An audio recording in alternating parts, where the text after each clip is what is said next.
Virgil Gus Grissom. S. Krista McAuliffe.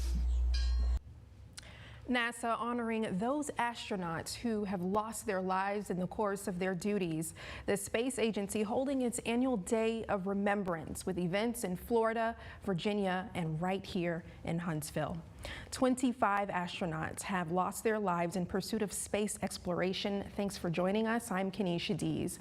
Our Ken McCoy joins me now. Ken, this Day of Remembrance, we'd imagine, is meaningful to the NASA family.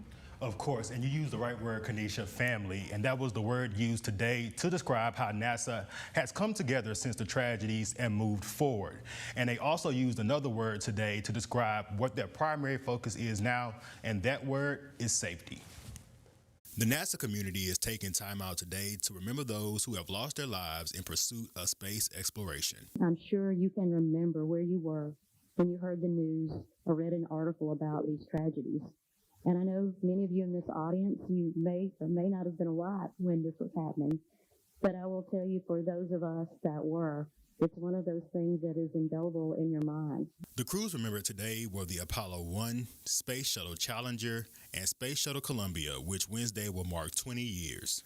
Astronaut Mike Hopkins shares his experience with the tragedies and how space travel affects families. When you're sitting in the capsule and you're in that moment, you're not thinking about what everybody else on the ground is feeling. And it wasn't until that moment where I was like a family member sitting there and experiencing that it really hit me just how challenging that is. And so we don't go to space by ourselves. We take all of those folks with us. While these three tragedies were unfortunate, NASA has used what they learned to build on their mission of safety first. I've been affected by all three incidents that we've had, and it's just in the forefront of my mind that we have to be vigilant. We learned from how we implemented the plan. For instance, with Challenger, we learned a lot of lessons, and the Interagency Mishap Investigation Board, having them involved in every mission, having them trained, was one of the things we learned.